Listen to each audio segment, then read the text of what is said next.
哇，这个八爪鱼够大个啊，估计有3斤以上。Hello， 大家好，我是脑打彪哥。现在是准备过去捞我们这一趟出海放笼子的第3处地方的笼子啊。前面2处地方的收获都不错，总共应该上有100多斤的这个八爪鱼，还有一些19公啊、白花鱼之类的。还没到达位置之前啊，这边也是要把破掉的笼子给修补一下，等一下就可以替换掉那些破掉的。到达位置了，现在准备开始拉笼子了，也是希望这一处地方的笼子大八爪鱼多多吧。这个地方的笼子比较少，也就100个左右。前面2处地方的笼子是拉上了300多个，再加上这一处地方的笼子就有400多个，接近500个了。然后最后一处地方再有100多个，所以所有的笼子加在一起就是600多个了。好了，第一个笼子也是拉上来了。这些笼子拉上来的海鱼也是挺多的，步骤也是跟先前的一样啊。这边把笼子拉上来之后，然后这一边就把新的诱饵笼给替换下去，这边负责叠笼子。一个地方的笼子是可以达到4个笼子3个有余获，收获也还可以。要求不高吧，就这一个地方跟上一个地方差不多持平就行了。也上它个50-60斤的这个八爪鱼上来，这样子差不多就能凑到个100多斤，接近200斤的八爪鱼了。来了一个来，还算是挺大个的，里面还有一条鱼一直跳呢，应该是一条白花鱼啊，先把它取出来吧。白花鱼就不怎么值钱啊，1斤也就10几块钱而已。19公就还值钱一些，现在的19公数量比较少啊，所以价格也是比较高一些，1斤有是50几块钱。但是现在的19公个头还是比较小的。再来一个八爪鱼啊，这个就比较小个些。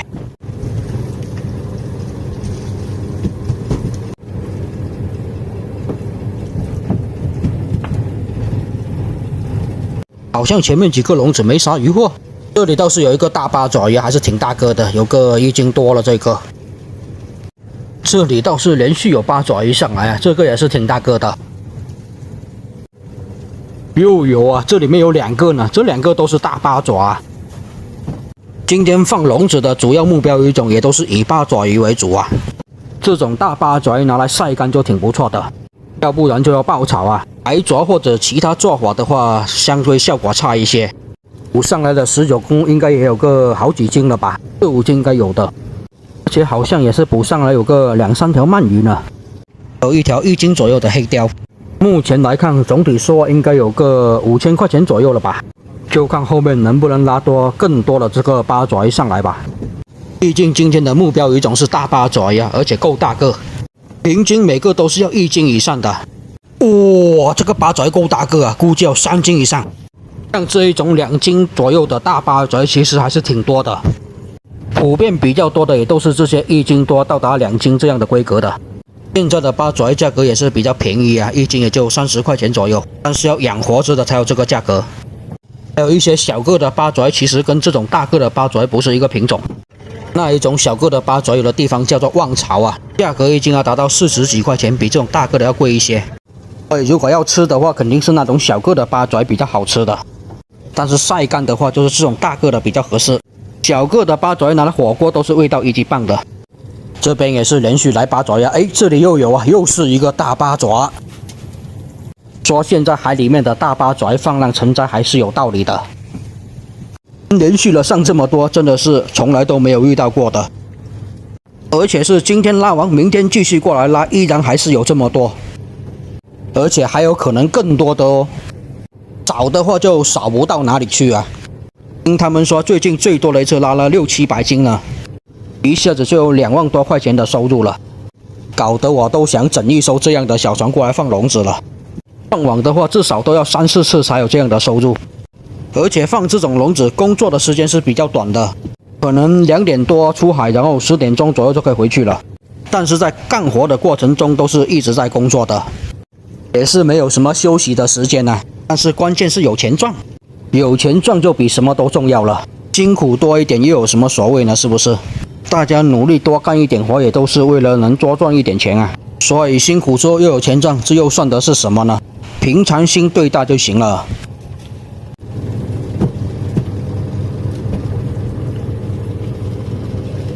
这一处地方的大八爪也是挺多的，效率跟上一处地方的应该也是差不多的。你看这边连续的3、4个都有大八爪上来，又有，基本上每一个笼子都有了。后面这一段，即使没有大八爪，也有几条这个19公，还有这个石头蟹呢。这里也有一个八爪鱼啊，不过这一个就要小很多了。不过这种八爪鱼不管大个小个都是一个价，不会因为太小个就便宜一些，大个就贵一些。因为这些八爪鱼都是一个品种的，皮肤比较红。那些值钱的八爪鱼皮肤是白色的，而这种八爪的皮肤是红色，更偏黑一些。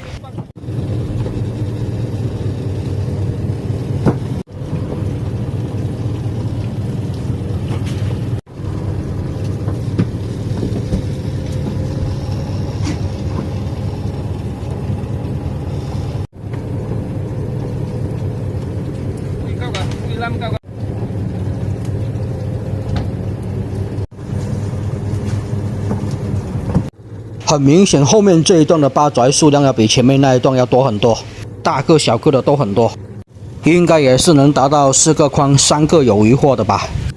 旧诱饵笼里面的鱼饵就放到海里面去喂鱼，因为那个旧的诱饵笼里面的鱼泡了一整天也是没什么味了，所以放到海里面喂鱼也是挺不错的。差不多这一处地方的笼子也是快拉完了，这一处地方的笼子是比较少啊，只有100个左右，前面2处是有100多个呢。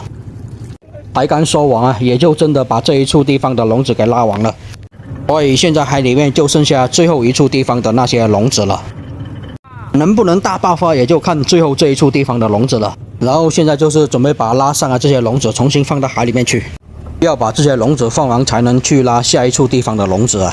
放笼子的过程就比较快了。咦，有一个八爪鱼逃了出来。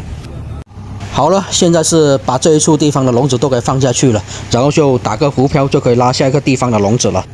好了，这个视频就先分享到这里吧，下一处地方的笼子下期再分享给大家看。我是脑岛彪哥，喜欢我视频的记得给我点点关注哦，谢谢大家。